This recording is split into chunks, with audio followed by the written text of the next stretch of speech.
Hey guys, just want to butt in immediately because two very important things happened during this video's creation. First off, I kind of moved, and to make a long story short, I'm going to be making videos in a slightly different style from here on out, so I wanted to use this video as like a testing grounds for it. You'll see exactly what I mean in a sec. And second off, of course, news broke out that Rooster Teeth shut down and the future of Death Battle is uncertain. I would make changes to the script, but I had this video recorded and on the shelf for way too long, and I've been so focused on the move to really do anything about it. So I'm just going to let the video stand as is for my own sanity. Alright, sorry for talking your ear off right away. A lot of things changed very quickly while I was making this, so let's just go ahead and get on with it. Death Battle Season 9? I had no clue what to expect going in. I mean, you literally peaked last season. What are you gonna do, peak again? What's new, Scooby-Doo? Well, they started a paid membership. Death Battle and I have a lot in common. Thumbnail makers go crazy. At the end of each rundown, they play a little clip of a character speaking as a sort of bow tying mechanism, but they had to stop because YouTube versus functioning copyright system is my most wanted Death Battle episode. Ringmaster and Jocelyn make more frequent appearances, and they even brought back the little comparison screens for the results since Season 2. Except for 2 episodes. I don't even know why they did that. They probably just forgot. I know I said this in the Season 5 ranking, but this is really where analysis portions kind of start to blend in for me, because by this point, they had practically nailed the balance of story and versus coverage. So if anything sticks out, you will hear my dumb idiot opinion and you will like it. Otherwise, just expect lots of funny fight talk, as is tradition. Rules for this ranking. Bing, bam, bop. All right, roll the thing. So here's the thing. Okay, good one, idiot. There's not a single episode this season I dislike. I know, we've had seasons where I've had at least one episode that I can say I moderately dislike, but here the worst that an episode has done was made me not give a gosh darn heck about that. Ain't that crazy? Look, you already hear the background music. What do you expect me to put, like, Jonathan versus Tanjiro here? It's not like I dislike Deku versus Asa or anything, it's just... What do you expect? You know this episode was gonna be wacky by virtue of the fact that Deku and Asta were commonly requested with other, potentially more thematic and fair matchups. Hunter x Hunter fans?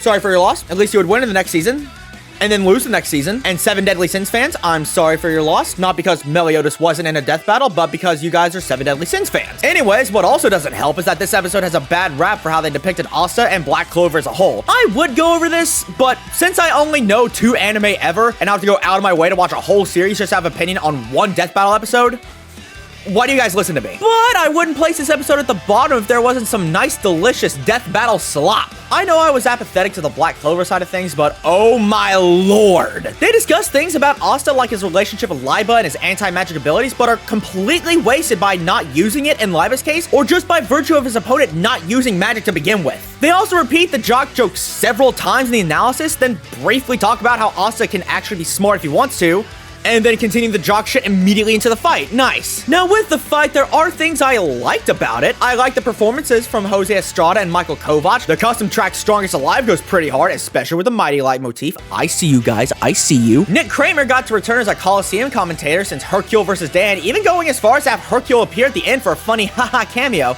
You know, I like that. I also like some of the dialogue exchanges, like, "Aren't swords supposed to be sharp?" and, "I don't know what Detroit is, but I've had enough of it." Some of the choreography was pretty cool. There's a lot of backlash over Deku spamming Detroit Smash, and I would get it with the context of being one of Deku's strongest attacks and it does literally nothing to Asta, but I don't know, with that and Deku putting the book in his mouth, I just thought it was kind of a funny thing, so I'm not really thinking about it that much. This too? I like watching flying bricks flying brick each other. Yeah, okay. So I said this fight ranked last because of slop, and oh my god, yeah. That is literally the only word I can use to describe this. So what is it with penultimate episodes and giving us by far the least impressive puppet rigging? Granted, this is the best worst version of that category, and it would make sense to lose a little steam after a whole year of otherwise banger sprites. It's just something I noticed, and yeah, some of the rigging do be funny looking. They do this super clash in the air, then hard cut to Deku running on a building. Remember when I said there was a Mighty Light motif in the track? Well, that's not the only thing they lived for my favorite episode of all time. You wanted my best?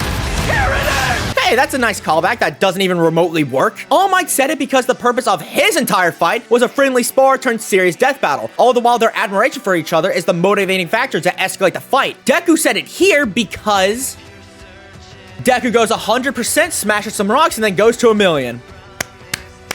Cool. They both do one final clash, both fall straight down to the ground, very meaty impact. Man, just...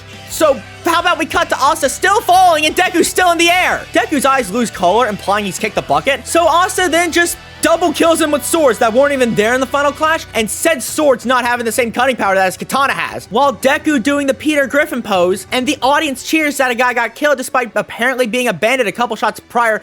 Yeah, this ending blows. That's not even mentioning how they supposedly mischaracterize Asta here. Again, I wouldn't know, but by doing this, you either completely mischaracterize Asta, or you make me think Asta's a stupid dick, so it just sucks either way. Take all of that with somewhat sluggish pacing, and yeah, sloppy fight. Sloppy. Yeah, it's really weird. I can't say I dislike this still, because I would much rather watch this than any of the other fights I put last on these rankings, but I will still say it was super close for making me dislike it, so yeah, dodge a bullet there, Deku versus Asta. If there's anything this season should teach you, keep expectations reasonable. Yes, Season 8 was the best season in a long while, and Season 9 kept most of that momentum going throughout. But we all have to remember that even though the show is run by several passionate, talented people, they're still human. We cannot expect every episode to peak again and again and again. And to me, if there's any episode that reminds me that sometimes death battle episodes can be a wee bit mid, that title goes to Jason Voorhees versus Michael Myers, which, yes, is my pick for Season 9 biggest disappointment. It's weird, it's not like I was expecting much because DigitalTy and horror go together like peanut butter and garlic bread, but leave it to death battle to do the impossible. Let me just say, I really like the analyses. The cutaways take place in a campfire setting where Wiz and Boomstick are telling spooky stories while Jocelyn doesn't care, Ringmaster being the most invested in his life, and Dummy just being a little guy. They talk more story than versus, since the latter is way more straightforward and honestly less interesting than all the wacky shenanigans Jason and Michael have already gone through. Had some fun moments like their teleporting argument and just concluding that Michael Myers is just evil. Pretty poignant, boys. My one thing is I wish the whole disappearing act was less predictable and had a better payoff than Muscle Man appearing right behind them. Now let's get to the fight, and oh dear. Right away, the largest red flag was this being in 3D and not live action. One of the biggest reasons this matchup was requested to begin with was because it would work really well as a live action horror death battle, and I agree, this would have been a really awesome opportunity. So why wasn't this in live action? Because it would have sucked. I'm well aware of the difference between horror movie villains and superheroes, but do consider it would have had to be way gorier than either of those two. And both live actions that they have done, regardless of how good they are, the death aspect of a death battle blows. That's not to say they can't pull it off, nor to discredit their talent, but we would have a much more annoying conversation if this episode was in live action. Instead, this episode was animated by Devil Artemis, and yeah, there's some janky jank, but apparently dude was going through it at the time that he would have been animating this episode, so I can forgive the choice in media. However, none of that is why I labeled this episode as Season 9's biggest disappointment. Because even if he had the entire Blender team and all of Rooster Teeth's animation and Torian and David and Christina behind his back, it would not have saved this script. You guys know I love giving credit to death battle episodes trying new things, and that's not gonna stop me here. Putting focus on ordinary people as victims and centering a death battle episode around it is an awesome idea. They just went way overboard with it. Here, meet this guy. His name is They focus on him a lot. Like, a lot. Like, the fight is almost 3 minutes long and this one guy takes up a third of it. They break from the action numerous times to focus on him trying to get away, even going as far as to take an axe cut only to get himself killed anyway. Thanks, man. Okay, I get it. Horror films focus on human characters to ground us into the action, make the big boy threats even scarier. However, those are like multi-hour films with like a larger story at play. This is a 3-minute animation between two big boys who we already know what they're capable of. It stinks. The biggest reason why this episode was a disappointment boils down to I wanted to see more Jason versus Michael, but come on guys, I don't appreciate Jason and Michael edging me like that. Really, the thing that puts us above Dead Last is that there are things I actually care about. The choreography, for what we see, is good. I like Michael stabbing Jason a million times. I like the little Easter egg of Jason escaping his bind on the tree. Jason even starts his killing blow by using a blunt end of the knife, and then he splits Michael's head. And hey, the live action spirit is still there because like Winter Soldier versus Red Hood, they hang on for the final shot for a million years, making you think something was gonna happen. Which no. Overall, good fight with way too much dragging it down. But I also really appreciate how they use Pamela in this, in spite of her pushing 50, sounding like she's 20 and looking like she's 90. Even beyond death, she's a motivator for Jason, even zooming in on his eyes, showcasing his humanity. He's just like me. The year was 1987. So, I was originally going to start this segment on my soapbox acting like Boba Fett vs. Predator is one of the most overhated episodes out there, but it being bottom 3 doesn't help that case, now does it? The analysis was all fine and dandy. The only things that stood out to me were the HK-47 reference and how weirdly they handled the entire Predator side of things. His analysis felt shorter. I don't know how to explain that. They go over versus junk at the beginning with the original Predator, then reveal, oh, oops, there's actually a whole slew of these boys, and then just show the background screen where most analyses typically start. Oh, and there's also some funky Predator compositing where despite there being different Predators, they just morph them all together. I noticed they do these extremely noticeably funky composite work on characters like Link and Leonardo, who all have one thing in common: losing. I don't know if that's a funky coincidence or they just do it to make things more fair. It is something I noticed. The fight. Let's talk positives. I like the atmosphere and setting a lot, taking place in a lush forest with light orchestral music. It's another case of invoking minor nostalgia by not being totally obvious about it. And something about a hunter versus hunter dynamic is really compelling to me. It makes for a fun power dynamic and forces each other in situations that they otherwise would not be in their own stories. Granted, Fett is on the receiving end way more often than not, but it's nice seeing them become each other's prey, even for a little bit. And for what it's worth, there are a ton of cool shots and moments. The first person shots more resembling the hunter and prey dynamic. This shot of Predator running at Fett after he's disarmed him. I like the close quarters combat sections quite a bit. Fett cauterizing his own arm wound with his lightsaber goes insanely insane. I'll even stick up for him throwing the ugly motherfucker line at him. Sure, it's weird for him to say, considering he's from Star Wars, a franchise that has that guy, but I would totally believe Fett knows what the fuck word is, and it got a chuckle out of me. Yeah, I just really like the setting, dynamic, and some of the set pieces enough to put it in my great tier of episodes. Alright, let's just address the reason this episode dropped like a boulder in the Atlantic. Why is the Predator so stupid? I mean, he has the right idea at the start where he deletes Fett's pistol and jetpack, both of which being major contributing factors to his victory in the conclusion where he spends most of the fight without them, but whatever. But then he just does stuff. And not smart stuff. What was his plan for stabbing the tree? I mean, maybe he wouldn't be able to read his heat signature through the tree, but surely he could do more than just run at and hope for the best. Amateur should not be a fitting word to call him, but here we are. And generally the fight takes a huge nosedive when Fett finally realizes what the point of the mask is. Confusing camera work ahoy, and plus Predator has Fett right at his fingertips, but he just stops. I get that he got overstimulated by the fire, but Fett hasn't moved at all, and the lightsaber is still visible through the flames. And he gets hit once and decides to kill himself. Okay, I believe that Fett would be able to outrun the explosion even without his jetpack, but the timing and framing of it, the crater, and Fett sluggishly walking it off made it seem like he tanked its epicenter, with the conclusion argued that he most certainly cannot. Wow, yeah, that was way more flawed than I remembered. I don't know what version of Boba Fett vs. Predator I watched that made me adore it so much, but can I have that version back, please? What a shame that Boba Fett had to struggle so much against a version of Predator that just comes across as incompetent. Henceforth, he will forever be known as according to the community. You guys are cool and awesome and funny. Let's move on. Hey gamers, if you've made it this far in the video, I assume you like what I'm doing here, at least a little bit, so if you don't mind me putting on my YouTuber hat and be extremely annoying for 2 seconds, if you can leave this video a like, a comment or two, maybe even subscribe or ring the bell. Oh, and I also have a YouTube membership where you can get some cool perks for just $3 a month. Oh, and I'm doing all of this to help support not just myself, but my lovely partners, one of which has a GoFundMe to pay off their stupid college debt. I know it's annoying to do the calls of action, but apparently they work, and you'd be supporting more than just me, so taking a few seconds to at least appease daddy algorithm would be more than appreciated. Alright, back to the video. Usually with my rankings, there's a spot on the list that basically boils down to, oh, this episode's neat, and nothing more complex than that, at least in comparison to the other episodes in this season. In this list, that honor goes to Scarlet Witch versus Zatanna. Oh, this episode's neat. I like the contrast of analyses where they write Scarlet Witch as an eldritch horror and Zatanna being your fun-loving magic lady. It makes the tones of each segment unique and various moments like the No More Mutants bit all the more spicy. I also like how this and the rest of the episodes this season allow for other death battle characters like Ringmaster and Jocelyn to make more frequent appearances and contribute to the analyses. It's really cool, though sometimes it means the cutaways are more likely to be more nothing rather than the usual slapstick or visual gag. I'll let you decide if that's a pro or a con. But yeah, imagine cutting to your presenter during the point you're trying to make and then not having it amount to anything.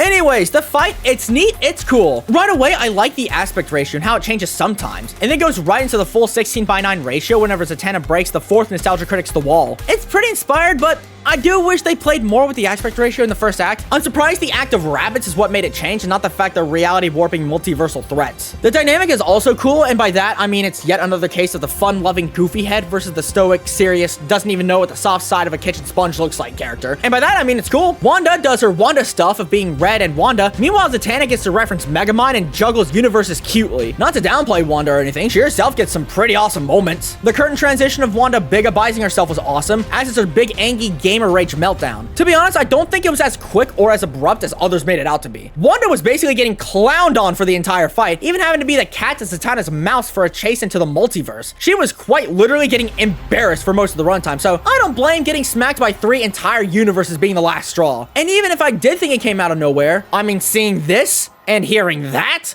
like, I think the whiplash was intentional, but that's my dumb opinion. But anyways, yes, the ending goes insane. Wanda completely annihilating everything, Zatanna trying to stop it only for Cassandra's... I'm sorry, I'm not going to try to pronounce that last name. Only for Cassandra's exasperated line delivery to completely remove any sound from reality. Only for Zatanna to be right behind her, isn't she? And make Laura Mayfield recite this famous No More Witches line and completely fuck up the seesaw trick. Oh my god, can she get canceled already? It's okay because she has a cute hand-drawn segment of her showboating her victory in front of a near uncanny 3D crowd. Nah, I think all of you are freaks. If the rest of the fight was as good as the ending, it would be a top half contender at minimum. But alas is, the first half that kind of drags it back. The setup is kind of whatever. The bunny's getting eviscerated with Death Battle's worst crime in 2 years. And would you believe me if I told you a battle between Superman and Wonder Woman versus Hulk and Thor to be one of the most whatever things to happen? Because that in and of itself is a tragedy. And the actual killing blow, while cool, is kind of Gara versus Toffee, the way it cuts to a blood splatter. I don't know a single person to make that comparison yet, and I will likely be the only one who will. Good night, everybody. I have plenty of non-watchers of Death Battle watch these videos. Hell, some have even told me they get all their knowledge about the show from me. Don't know how we got here, but sure. The beauty of certain episodes are the circumstances that surround it. Exhibit A, Black Adam versus Apocalypse. Marvel Comics X-Men. Yeah, this is the show up in suits kind of episode. And I mean that literally. I also looking at my notes and apparently I'm supposed to say Shazoo over and over again. Death Battle content creators are the circus monkeys of the community. The only other thing I got from the analysis is... You can knock him down, sure, but he ain't staying there. So here's my question. We've had several episodes feature Marvel and or DC characters. How is this one the first episode to feature a comic book style in the animation? It's not prominent and is only there at the very beginning and the very end, but we are 12 years in. How did that happen? Can't say this isn't worth the occasion. Can I just say, Jesus fuck these 3D background. You would be honestly fooled for thinking this episode was given to the Blender team or Devil Artemis, but nope, genres are dead. Can we also give it up for the custom track Fallen Gods? It's another rap battle track, but it works way better here than in like Thanos versus Darkseid because, come on, Thanos versus Darkseid was a season finale and in the same league as Goku versus Superman and Galactus versus Unicron in regards of important versus matches. Having this huge fight between two of the largest cosmic titans boiled down to a fist-fighting rap beat is Death Battle's biggest disappointment. Black Adam versus Apocalypse is a way bigger deal than all of that, but shoving stakes aside for 2 seconds, it's a much more down-to-earth death battle, so I'll defend it. Kings of Infinity. It also doesn't have this lyric, so automatically goated. On the topic of using your ears to do ear things, I also dig the voice acting. Comrade Dukat gets some hard as hell lines as Black Adam, and I may be the one person on the planet who understood Wolf Williams' unique performance as Apocalypse just fine on the first try. What can I say? He lured me in by scaring the pee out of me. I mean, guys, this fight is pure eye candy. What do you want from me? Not even just insane visuals, but they did not need to go this hard with the shot composition. Apocalypse standing in front of the moon, this wacky 3D rotation, them using their real names toward each other as Black Adam uses the yellow ring and DBZs the holy heck out of each other. Even Ruby's the moon. And oh my lord, the entire kaiju segment. The shot of Black Adam flying towards Big Man and the sheer scale of everything. They made Apocalypse lifting his hand look satisfying. How? Black Adam even gets to reference Homelander, not only by telling his opponent to get the cuss out of his country, but also by dying. So the ending starts off really quirky and bad by Black Adam doing the funny, says a thing, and then goes, oh shit, right before he's finishing his sentence.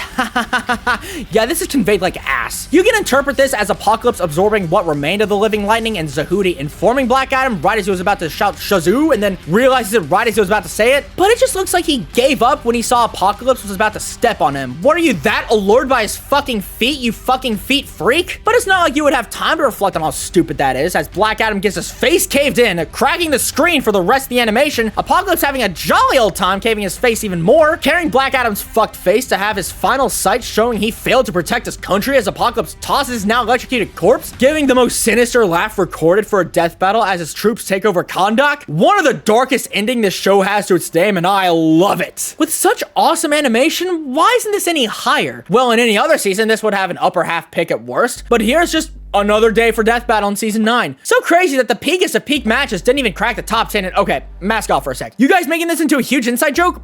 I don't get it. I don't understand. And the fact that this joke was likely prominent enough to make this episode a reality terrifies me. If you guys weren't scared of Death Battle fans before, you should be now. They are unrelenting and mighty. Hercules vs. Sun Wukong is one of the most surprising episodes in death battle history. Fuck me. So I shouldn't have to explain why two figures associated with religions would turn folks away. I've talked about how some parts of this community can be, putting it mildly, fucking stupid and fucking dumb sometimes, but this one, no, not my place in the slightest. So let me make this very clear. Any appreciation and critiques I have for this episode have nothing to do with the source material. Just this as a death battle episode, okay? Okay. Anyways, man, I'm happy this exists. A mythology-based episode is such a cool idea and opens the door to so much exploration of certain characters and cultures and possibly other avenues to explore for future episodes. And oh, I love death battle so much. The analyses are awesome. Not only was it cool hearing Wiz and Boomstick go over the kooky adventures of Herc and Sun, but seeing all sorts of the various source material used and all the crazy edits out of still images make this one of the most engaging analysis I've ever seen. We even see Dummy carrying the celestial bodies and cracking about how he carries the show. Is he wrong? Though I could do without the Goku references, like one was neat for context, the second was whatever, and 3 strikes, shut up. This fight has like a mood to it. How do I put it? Any of you had experiences in middle school or high school in like an English class, wherever your teacher wanted to show some videos relating to the subject, so they would just crack the lights and then just watch some shit? Yeah, Hercules vs. Sun Wukong is high school literature class video presentation core.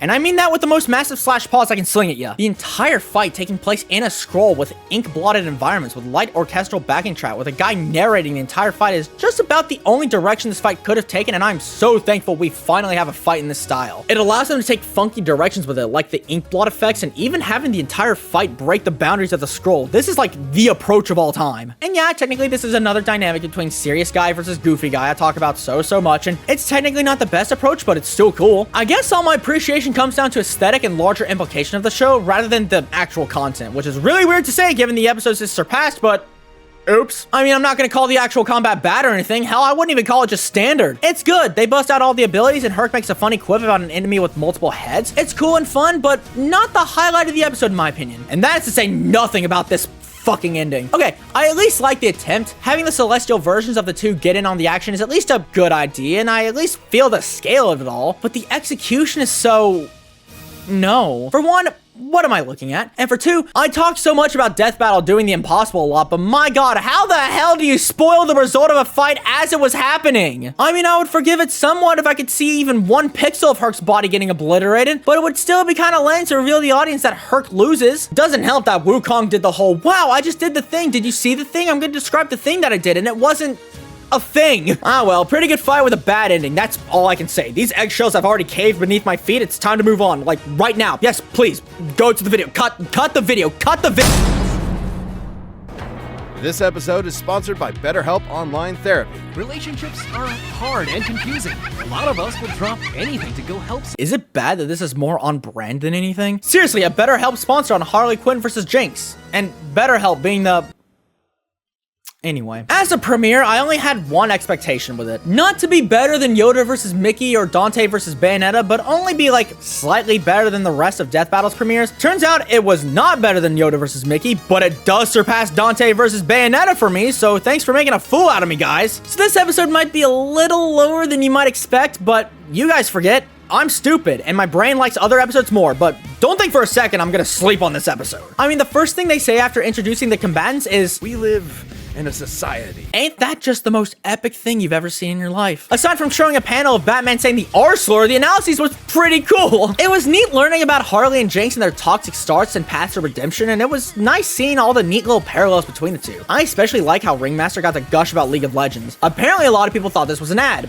I don't think you guys understand special interests, even if it is League of Legends / derogatory. Anyways, how about this fight? If you told me a fight between a DC character and a League of Legends character would devolve into Looney Tunes shenanigans, I would ask why you didn't tell me who these characters were and why you took this point out of context, you stupid idiot. Seriously, Jinx using one of her giant bazooka guns as a puppet and Harley playing along, this wide shot of the carousel fight, Harley's funky disguise, Harley's nuts reaction before getting blown up, the way certain motions are animated, they even made a got any games on your phone joke work, because the idea of Jinx being more concerned about her gamer games and not the fact her most useful tool is in the hands of her enemy is just hysterical. Also, this fight goes kind of hard sometimes. I don't know, something about a pseudo gunfight as Harley flips all over the place. Wow. The bouncy Mad Laugh Riot plays in the back, and that's just the beginning. Later on, Jinx gets tied up and a dynamite shoved in her mouth.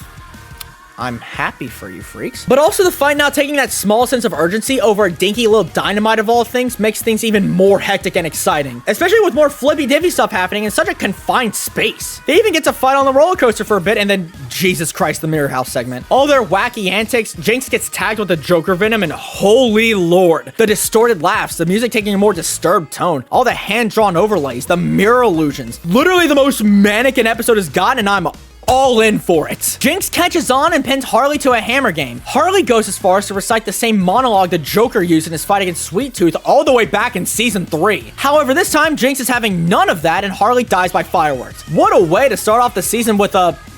Of course, this episode also gets a lot of credit for being A, a battle between two female characters that goes above pretty good, and B, the first DC character to lose to a non-Marvel opponent in literally ever. Honestly, I kind of regret celebrating those aspects, not because they're wrong, but honestly making a big celebration is kind of silly since the former point is giga subjective, and the latter is a coincidence. But it's still kind of funny regardless in a weird way, so we take it. What's the mission status? Smashing. I know what you are, 007. When James Bond versus John Wick was announced, I swear it was the community's sleep paralysis demon. I mean, I think it fits both. It's a fight between classic shooty guy in a suit versus modern shooty guy in a suit. Two very popular and iconic shooty guys in suits at that. I feel like putting these two together was gonna get more clicks anyway, so... I like how the running theme of the analysis was Boomstick forcibly incorporating the movie's names into whatever they're talking about. It's so unnatural and cool. I also like the exploding pen gag and how it plays with the anticipation of it with exploding right up until the very end. It's a predictable punchline, but it was a predictable punchline done right, so I can't be fussed. That said, I did not appreciate a B-roll clip of what was about to be eye-gore and then just cut away like that. Thank you for not showing it to me, but fuck off for making me recline like 80 feet back. Now let's get to the fight and...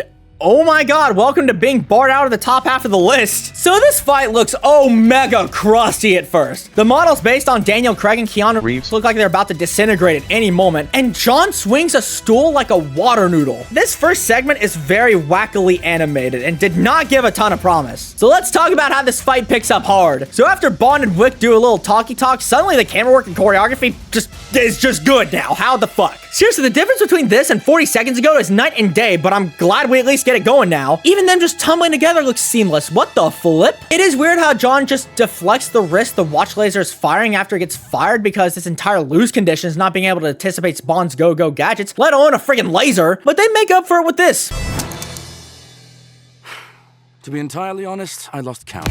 Peak. And oh my god, the entire final act. Bond gets to bring out his car and John makes it lose control and things get uber hectic as they focused on knifing each other, all while keeping the batshit car in mind. All the while the horns are blaring when the custom track Secret Service hits its peak and of course they incorporated the muzzle shot, and of course it goes hard. Why wouldn't it? And then John takes a million bullets like a bestial mother effer and Bond gets one more wisecrack before John gets crushed by a chandelier. Kind of a tragic ending, really. I don't get why John gave up so easily. I've never seen the movie, so I wouldn't know if it was some kind of reference, but still, with the phone wallpaper of he and his wife going blank?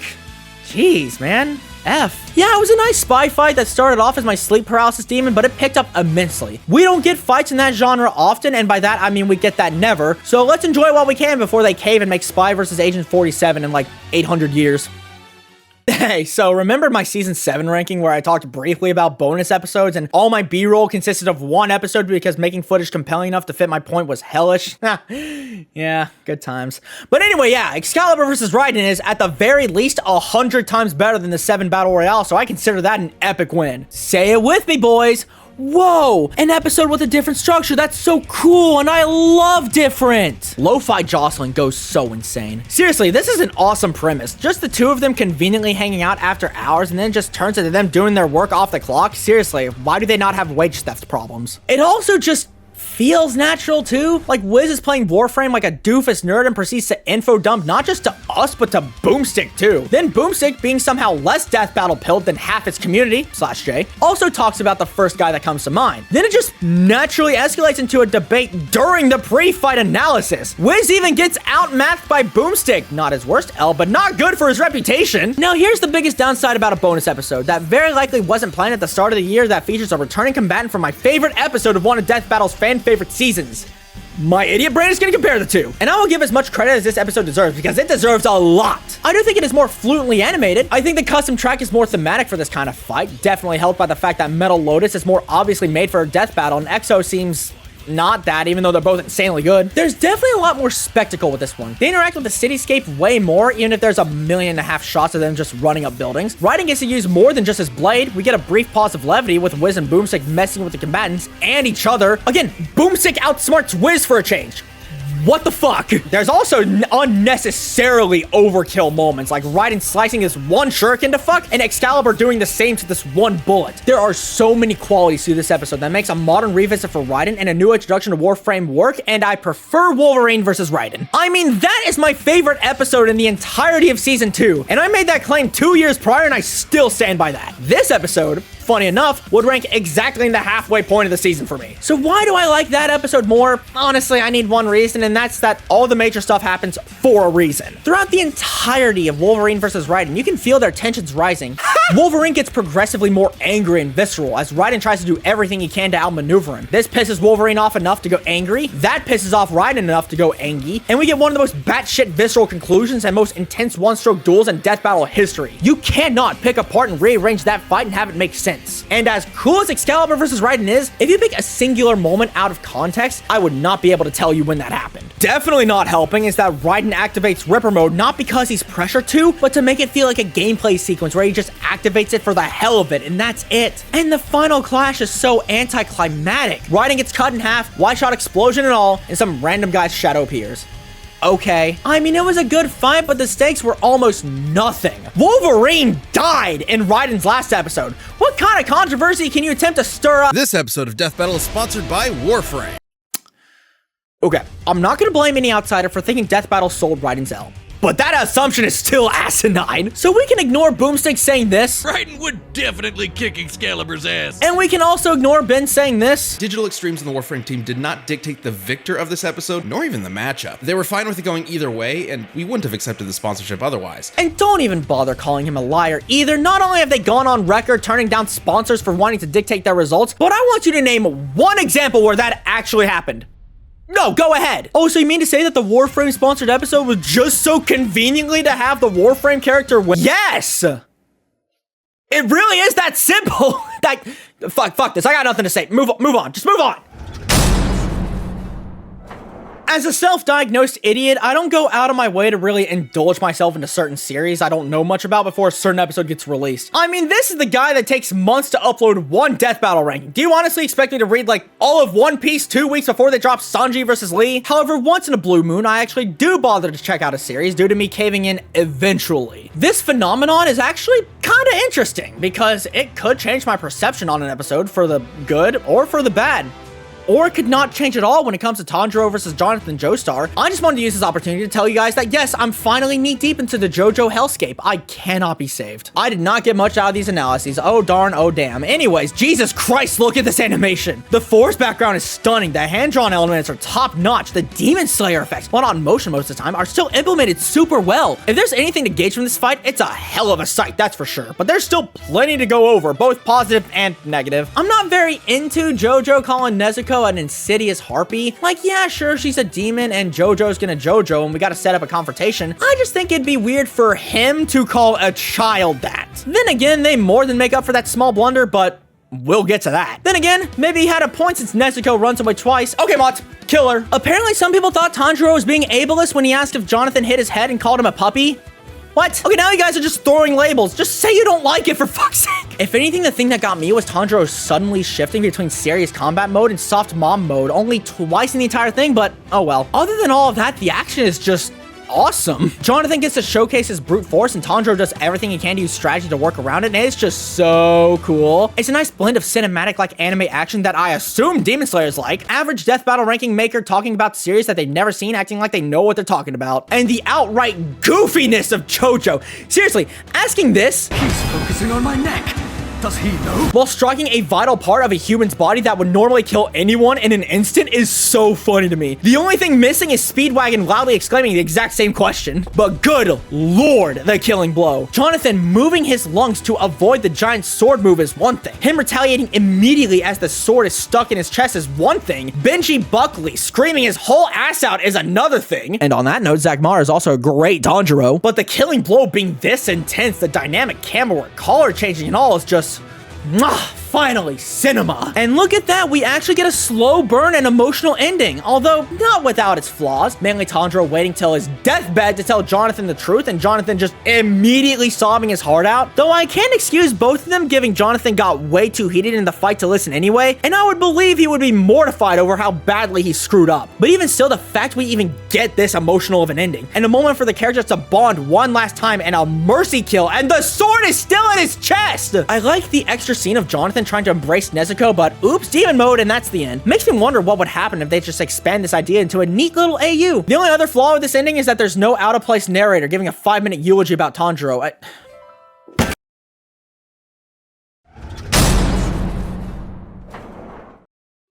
Hey guys, want to talk about Dragon Ball for 3 entries straight? Listen, I'm a simple idiot. I see flying brickmen do pew-pew stuff and that fills my brain with serotonin. I love simple meathead combat, and if there's a fight that fits that to a T, it's T-Hor versus Vegeta. Please clap and laugh, please. While it was cool to see a more modern look at these two characters, the most I got from the analysis was Boomstick getting to wield Mjolnir once, but it took 4 years for Captain America to. Yeah, okay. Also, this conclusion was meaty. Like, it's not their longest conclusion, but they go over so much. They cover so many bases with it too. It's neat. Although them saying Thor was close to Vegeta, he was 10 times stronger.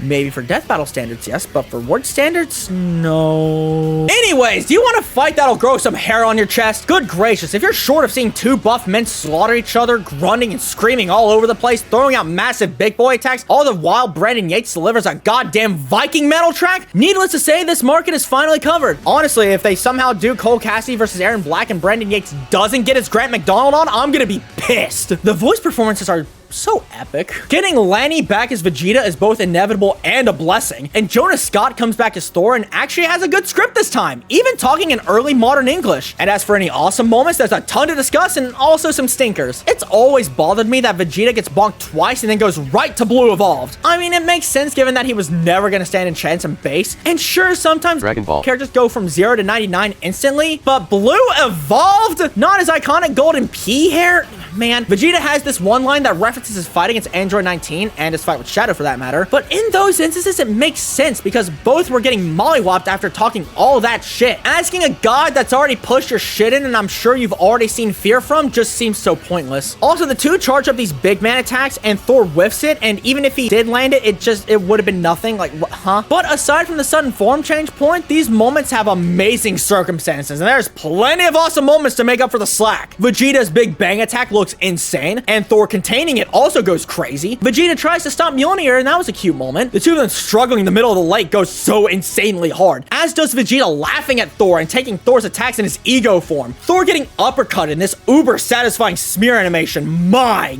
God! Vegeta even gets to use his one ring attack. That's cute. Oh, and then they blitz each other like crazy. This is the insane Dragon Ball action I've missed since Kirby versus Boo. And yeah, Thor's big boy blast was more like small man attack, but Vegeta screaming his heart out in this final flash shot. Whew. You know what? Yeah, I was shocked to see Vegeta win. I had no expectations that he was gonna pull it off. So let me get this straight. Madara versus Aizen, a battle that had two of the most crafty villains in anime, and Masters of Illusion had a less effective fake out than Thor versus Vegeta. How? Anyways, yeah, this ending slams. Thor, I'm the heterosexual. I can't even say that as a joke. Anyway, Vegeta's big Hakai blast. Thor even gets to reference his funny MCU line and then crushes Vegeta's head with Mjolnir and then roars in the thunderstorm over his victory. Yeah, I don't know what else to say other than holy fuck. One last complaint you may be surprised I haven't addressed yet is the lack of cosmic action. They don't destroy any universes, let alone a mountain. I'm kind of glad for that. We've seen it a lot, and we will continue to see it going forward. So then making it a more down-to-earth for a change, it feels kind of nice, I'm not gonna lie. Come on, who clicked on this ranking video expecting me to go into a big rage in my gamer chair? Like, why didn't they destroy a celestial body like they did in Goku Black vs. Reverse Flash, or Hulk vs. Broly, or Beerus vs. Galaxia, or Kirby vs. Boo, or Goku vs. Superman? I mean, sure, we didn't get anything like Vegeta punching the moon at Thor like we did previously, but I feel like if you're not gonna go cosmic, you need the individual moments to make up for it, and if you can't already tell, this fight made up for it big time, at least in my opinion. And you may remember this is exactly what I dogged She-Ra versus Wonder Woman for, but can you take a wild guess as to why I'm willing to give this fight some slack instead? Yeah. Fuck women! So last year, my most wanted episode was Madara vs. Aizen. It happened and all the digital ties in chat are thriving. Look at them go. Since my most wanted episodes like to change from year to year, my most wanted episode for season 9 was Gru vs. Megamind. I mean, it made sense at the time, right? Like, for a season that advertised itself to bring out bigger heroes and bigger villains, after all, they were both at one point. Hell, I even convinced myself it was gonna be the season finale. So it just makes sense from a thematic standpoint, and is it wrong that I was unreasonably hyped for this one? Man, get out of the way, Fett versus Predator. Maybe Gogeta versus Vegito is, in my opinion, the most overhated episode of the season. Look, it's not that I don't get why. I just think everybody's dumb except for me. I thought the idea of the analyses were neat, putting more of an emphasis on the production side of how and why Gogeta and Vegeta were made, as well as directly comparing the two during the analysis. That being said, I didn't get much out of these, I'm not gonna lie, Wiz. I love how they said they're gonna factor all of Dragon Ball source material when it doesn't even matter in the fight. Okay, I know the reception of this animation ranges from better than sex to absolute mediocrity. And I fall on the not better than sex, but would still let it take me out to dinner camp. You know, we're off to a rockin' start when they make an actually funny Vegeta short joke. Okay, so this fight is just pure junk food. They take lots of sequences from their source material, all basically back to back to back, and these two men flying around smacking each other, all the while one of the best fucking death battle tracks plays in the background. Seriously, for Dragon Dance, they got Victor, I Am the Storm That Is Approaching Borba on it. Of course it's the best track of the season, shut up. Also, this fight is just eye candy too. Not only are the effects awesome, especially that meteor explosion, the ending clash, holy moly. They even go through iconic areas that should have been in Fighter Z, and yet they weren't. What the hell? Yeah, so I really love this animation. Which is funny to say because, oh my god, this fight does not have an original bone in its body. Legit, if you do not care about Dragon Ball at all, or originality for that matter, this fight will do nothing for you. And a lot of people really do not care about it, and I understand. The thing with crossover series is that the mangling of the two introduces a ton of potential that wouldn't be seen in official media. That's kind of thrown out the window when you do a same series fight, right? I mean, sure, it's still something not really done in official media, but the wonder is definitely diminished. Gogeta versus Vegito is the kind of fight that can only really be enjoyed if you just shut your brain off, which for some death battles is basically an insult, but on the other hand, you're in for a wild ride if it's your type. Yeah, there wasn't a lot of review in this because, again, the majority of it is just sequences already played out in official Dragon Ball media. There really is not much to discuss. But there is one thing I do want to address. Hey guys, this episode shouldn't have happened bullshit needs to be put to bed already. It's one thing to not care about the episode. It's another to think a different episode should have taken its place. Fuck, I honestly was hoping for something a little more exciting myself, but that's besides the point. Every episode of Death Battle has a place. Except for one, but I don't need to discuss it, and you already know what I'm referring to. I just think it's dumb acting like any of us have any authority over what Death Battle should or shouldn't happen, because the fact of the matter is every episode's gonna appeal to somebody. I may be taking this one general statement hyper literally, but have you seen some of the garbage this community can spread around? I have every right to believe you wieners are serious. Plus, we're not seriously gonna act like a Dragon Ball anything doesn't have a prominent debate in its fan base. Like, come on. Keep in mind, I'm not trying to dogpile on anybody. Like, if you really think this episode shouldn't have happened, cool, awesome, good for you. And this is also not me saying this episode shouldn't be critiqued. In fact, I agree with a lot of takes surrounding it. I wish there were more original moments. Gogeta suggesting variety and then giving us none of that. They both use their biggest attacks right in the middle of the action for a quick reality warp and then immediately move on. Vegito just lets the meteor explosion happen. Vegito would have a neat little moment of using Kaioken if it was longer than 11 frames. To this day, I am still not sure how Gogeta turned to stone, and this conclusion, they kind of just insinuate that Gogeta and Vegeta are like carbon copies of each other and just kind of brush aside any character they would have just because they're so similar. That and shitting on Vegeta was a little mid. And we get cucked out of seeing a Wiz and Boomstick fusion, which I'm dubbing as Wizstick, and no other name is better than mine, sorry. Yeah, so I agree with the majority of the criticisms and still find a way to disagree at the same time. Go me. You guys ever wonder why it takes so long to make these rankings? Well, for one, because I'm lazy and stupid and have no idea how to keep my focus enough to make consistent YouTube content. Because if I make these rankings so soon after each respective season is over, I kind of run the risk of my placements aging like milk. Granted, that would happen anyway, but I'd rather have an episode placement from a season 1 ranking age poorly rather than something from season 12. What I'm saying is, if I made this ranking right after season 9 ended, I would have put Trunks versus Silver in the bottom half of this list instead of the top 5.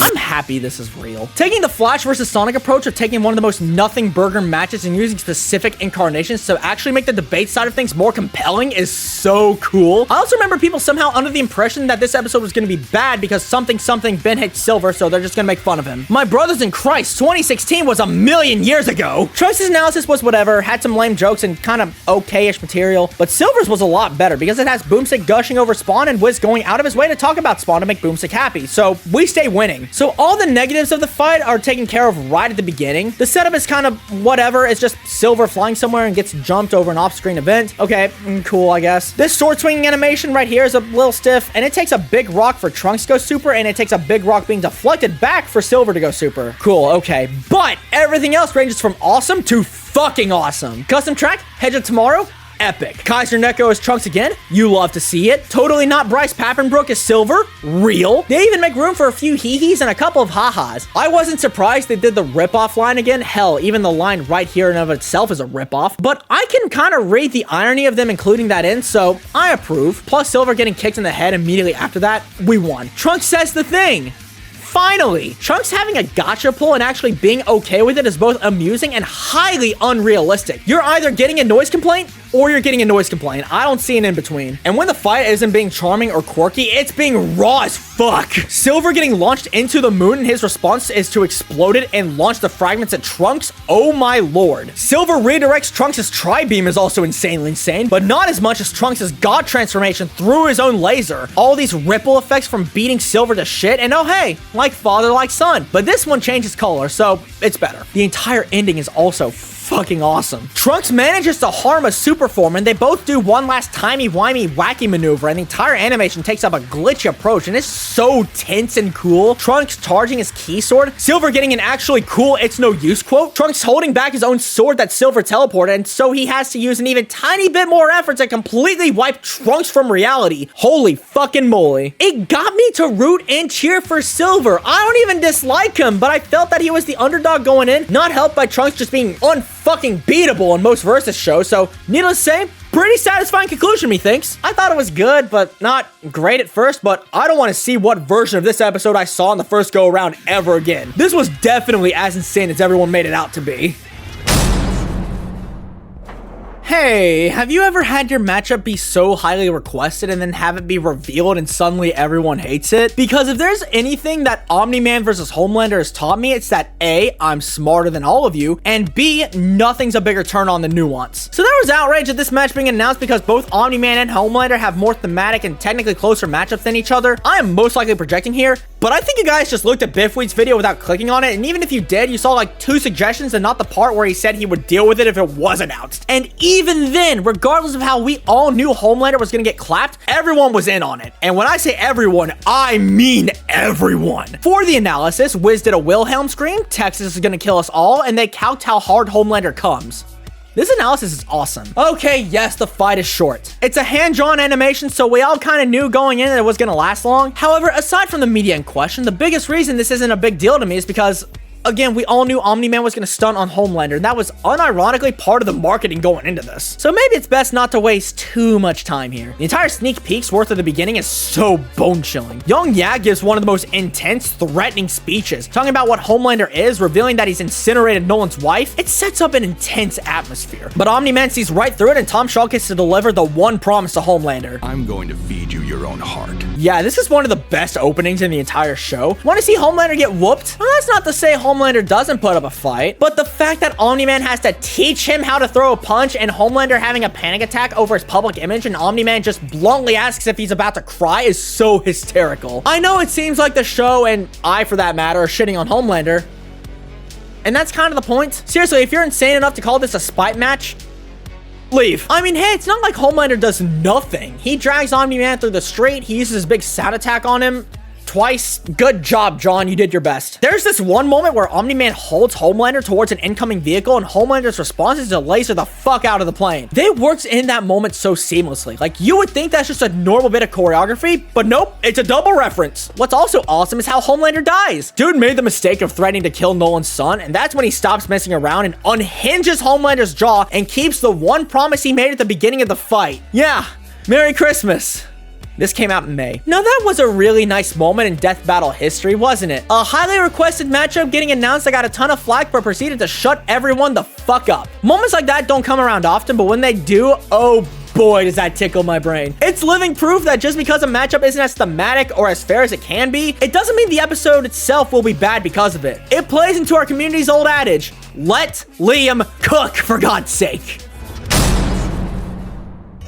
So we can just say my enjoyment of Death Battle isn't as profound or interesting, right? Day by day, I see lots of talk about connections of both combatants and some deeper meaning in the Death Battle zeitgeist. And like, I participate in those discussions too, but for the most part, I just like seeing the funny action figures fight and kill each other with pretty lights and colors. Now, I do love me a good story and epic writing, but it's not what I really look for in an episode. Yeah, you think this guy wants profound philosophical allegories in Death Battle?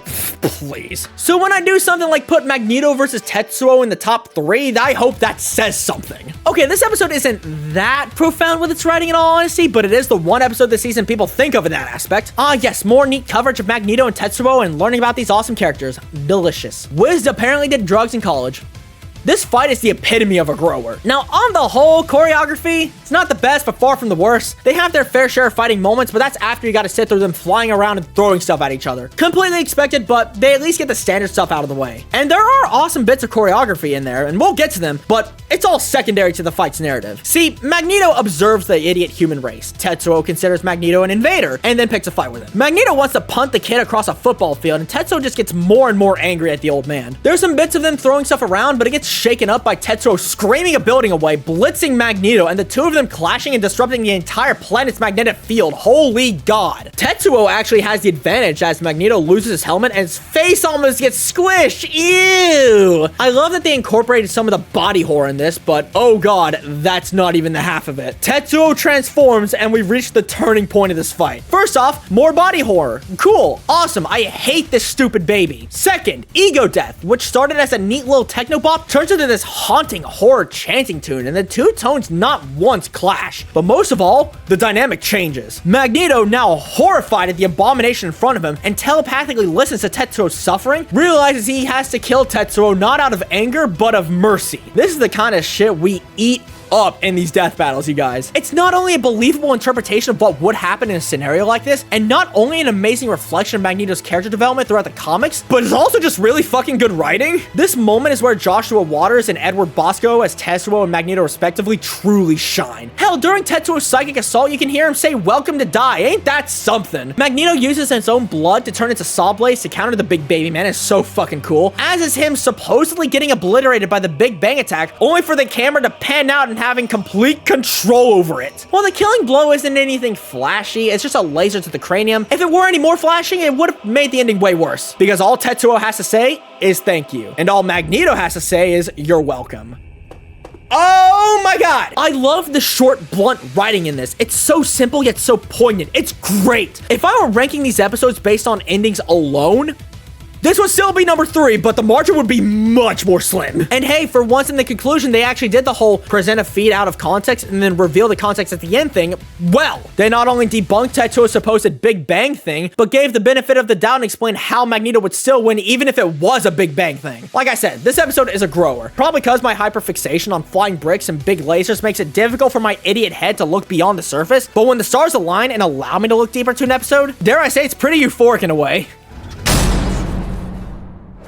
Sometimes I gotta come up with various explanations and do a little soul searching to try to reason with anyone listening as to why I love or don't love a certain episode. But sometimes Death Battle makes it easy for me by just making a really fucking good episode. I don't think we as mortals really deserve an episode like Sauron versus Lich King. Hell, I'm not even remotely a Lord of the Rings or Warcraft non-binary idiot, and I don't even think it's possible to sing enough praises as to just how hard this episode goes. Ooh, shocker, another episode featuring characters in series I don't know about, and I had a blast learning about them. Oh wow, how nuts. Except here there were good jokes, like Boomstick calling Wiz one of the world's imperfections not even a minute in, and Sauron's cutaway was funny and had a not predictable punchline. I love it here. Wiz can finally call a man attractive and not be on the FBI speed dial. I'm finally at peace. Anyways, good lord, why did you guys pop off in this fight? Was it to make a paycheck?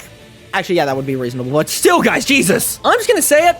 This is the single best looking 3D fight I've talked about so far. I'm serious, and I'm not exaggerating. Nitpicks? I mean, sure, I got them. Lich King's model looks a little pudgy in comparison to Sauron's, and there's like a half-second shot that looks like a little off, and that's it. This is the most fluid, visually stunning, and breathtaking 3D fight I have talked about yet. Hell, it misses zero opportunities to be cinematic with these two high fantasy tyrants. So many amazing shot compositions, like the opening act of Sauron approaching Lich King's throne, Sauron exploding a mountain to rain the fires of Mordor, this final shot where the Eye of Sauron comes out and summons a Lich King clone to stare down a lone Lich King, only for the Lich to summon his own giant Eye of Acarus to stare right back. Even so much as using color theory makes this fight amazing for the eyes. The fight starts off as very blue. Sauron's orange starts to clash with all the blue once he gets the upper hand, and then there is no more blue to be seen when Sauron claims the throne. Tying everything together is casually one of the best tracks Therewolf has ever done. So yeah, props to you, my dude. This fight has all it needs when it comes to choreography. They use their weapons to clash together, then start busting out the magic, and then some of their big gamer moves as the fight progresses. It is admittedly a little standard, but the beautiful animation more than makes up for it. But I think the single best element this animation has is the dialogue. Out of context, hearing lines such as "I shall claim what is mine" and "your efforts are for naught" don't sound like S-tier writing, but would you believe me if I told you this fight was one of the biggest dick-lifting competitions in death battle history? Read a little deeper into these lines. Sauron hasn't even met the Lich King yet, and he's already claimed this territory as his own. Lich King tells him to get fucked. Sauron just wants to end the fight instantly. Lich King delivers the best line in the entire season. Lich King calls Sauron useless. Sauron, after exploding the mountain in one of the most amazing fucking moments I've seen, references the "I see you" thing in an act of declaring Lich King's sneak attack already failed before he even made the attempt. What's insane is that they just deliver these lines stoically. We haven't even gotten into any bits of emotion yet. Lich King declares Sauron as his puppet, and you can just hear the venom in his voice when he says he serves no one. And when Sauron does eventually secure his win condition, Lich King gives the only line of befuddlement in the fight, and Sauron tells Lich King to get fucked right back.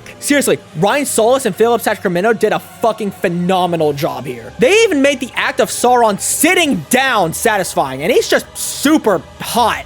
Man, if there's anything I can commend this season for, it's inviting even my dumbass to look deeper into its content. This episode knows it's awesome and is better than you, so why wouldn't it lure you in with its charming looks like a siren? I'm so happy this fight got me invested, especially with series I'm not otherwise all that interested in checking out. That's basically the best thing an episode can do for me. And yet... yeah, this was not a difficult decision. I can talk all I want about these variables as to what makes a good Ty-Core death battle episode, but like I said a few minutes ago, sometimes all an episode has to do to be good is be really, really fucking good. SpongeBob versus Aquaman.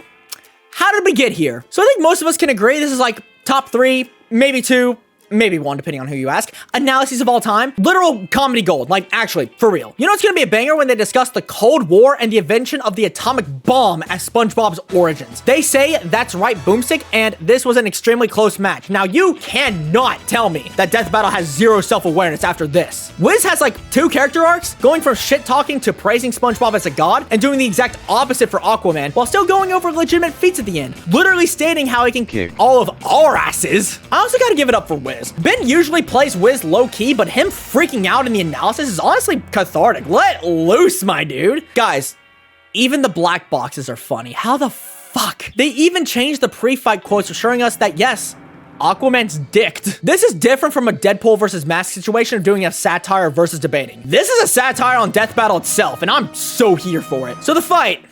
Look, it's a top spot on a death battle ranking. Do I have to? Can I just watch the episode instead? Here, I'll even give you my one negative of this fight. The environment starts off as bleak and orange, then immediately goes into blue once Aquaman punches SpongeBob once. Oh my god, what a tragedy. Yeah, guys, this was definitely an artistic decision. Kind of convenient for the colors to be orange when Aquaman talks all high and mighty, but it looks way more whimsical once he realizes he's out of its depth.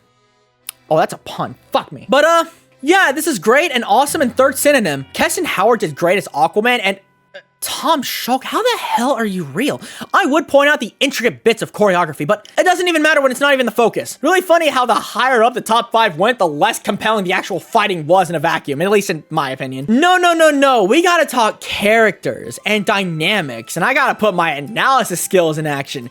Did you guys know I got a B- in a high school English essay once? This fight is a giant love letter to SpongeBob, and I adore it. SpongeBob changing his voice dramatically, all the close-ups, especially the greatest scene in the entire season. No, I'm not kidding you. Aquaman saying Great Neptune is the best scene of the season. Censoring a swear with a dolphin sound, the skip card, the nuke overlay, it's all there. They captured the magic of a SpongeBob episode down to a T. Even got a little T-rated by Aquaman getting bloodied by a bubble. I think that speaks for itself. But here's the fucked up part. This episode was successful in making me feel bad for Aquaman. He realizes he's doing dick all to SpongeBob, and then he just looks so sad and tries to relate to him and comforts him. Like, what the fuck? It turns into a friendly spar with the magic pencil and the trident, and then the ending, oh dear god, the ending. Okay, SpongeBob gets sent to the edge of the universe and does that, and Aquaman does that. I do not recall him ever being able to use the Earth's water for a big boy blast, but it's awesome, so I don't care. They have a simultaneous line read too, which was cute, and Aquaman does the only fourth wall break of the animation. That's fucked up. They go a wee bit too far, now Aquaman's getting Infinity Ward. And SpongeBob, oh dude, look at the poor sponge. What does he do to mourn his new friend? Does he just like make a new Aquaman, or does he like bring him back from the dead? Yeah, can I say I never cried at a death battle episode before? And I still never have, but Jesus Christ! One thing I did not mention, but a common theme throughout the fight was SpongeBob calling Aquaman the wrong name, which would be a whatever gag in and of itself, until you realize what he was actually saying. Waterman, then Seaman, actual best line of the season, don't at me, and then Ocean Man. The dude was gaining more and more respect for him as the fight went on. Oh my god. This is like lightning in a bottle shit, except they have a whole pantry full of bottled lightning. Just the amount of love and passion that went into every single detail of this episode is just, like, I'm dumbfounded. Like, I'm seriously dumbfounded. Do you want me to write another B- English paper on how I feel? I think I literally just did, actually. Shit. Now, the only remaining question, is this my new favorite death battle episode of all time now? I don't know. I sat on it for like a year now. Leave me alone. That was Death Battle Season 9. Do you guys know this is good? Yeah, this season is like really good. I could pinpoint what all happened or what made the season very good, but no, the explanation's really that simple. They took all of what made Season 8 so amazing and applied it to this season to deliver one of the most consistently good seasons at this point. Hell, the two people responsible for editing the amazing analyses, Nick and Gerardo, this would be their last year editing for the show, and I'm gonna really miss their contributions. I really hope they're doing well. But yeah, no, just everyone brought their A game. Season 9 was a really good follow-up. That said, I don't think I can call this my favorite season, though. I think my main thing is that Season 8 had more heavy stakes behind it. Like, each episode, regardless of how they turned out, just felt more important due to how much legacy they have with the show. Season 9, I guess to be blunt, just kind of feels like Season 8 table scraps, with a few extremely notable exceptions. Granted, those episodes are still good, and I honestly do prefer the top spot of this season over the top spot of last season. Ironically, I just think Season 8's consistency was better than Season 9's consistency. This is just my stupid opinion, but hey, it's what you clicked on. Get fucked. If there actually was one thing I felt held it back that actually does prevent it from being called best season of all time, after 3 consecutive seasons, this one had the opportunity to continue on a very important trend, and they flubbed it. There was zero Cybergoose.